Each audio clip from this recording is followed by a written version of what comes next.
జయాపజయాలకు అతీతంగా వరుస సినిమాలతో దూసుకెళ్తున్నాడు young hero Vishwak Sen.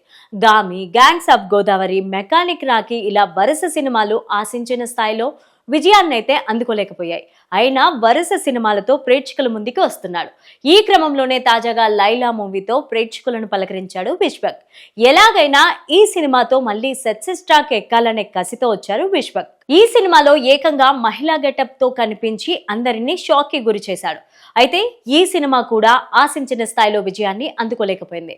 Cinema విడుదలకి ముందే కాంట్రవర్సీలో ఇరుక్కోవడం, తొలి షో నుంచే నెగిటివ్ టాక్ రావడంతో లైలా మూవీ ఒక రకంగా చెప్పాలంటే డిజాస్టర్ గా నిలిచింది.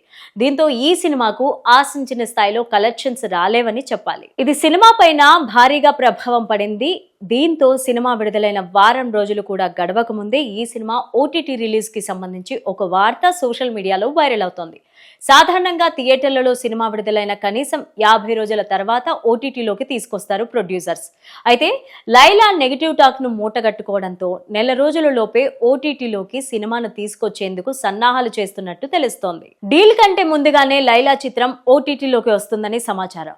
మార్చి మొదటి వారం లేదా రెండో వారంలో లైలా సినిమా స్ట్రీమింగ్ కు రానుందని సమాచారం. ఇక ఈ సినిమా డిజిటల్ రైట్స్ ని ప్రముఖ ఓటీటీ ప్లాట్ఫామ్ అమెజాన్ ప్రైమ్ సొంతం చేసుకున్న విషయం తెలిసిందే. నారాయణన్ తెరకెక్కించిన లైలా సినిమాలో ఆకాంక్ష శర్మ హీరోయిన్ గా నటించింది. వెన్నెల కిషోర్, రవి మారియా, నాగినీడు, హర్షవర్ధన్, బ్రహ్మాజీ, రఘుబాబు, అభిమన్యు సింగ్, పృథ్వీరాజ్ తో పాటు పలువురు నటించారు. కాగా పృథ్వీరాజ్ ప్రీ రిలీజ్ ఈవెంట్ లో చేసిన కొన్ని వ్యాఖ్యలు సోషల్ మీడియాలో పెద్ద ఎత్తున వివాదానికి దారితీసిన విషయం అందరికీ తెలిసిందే.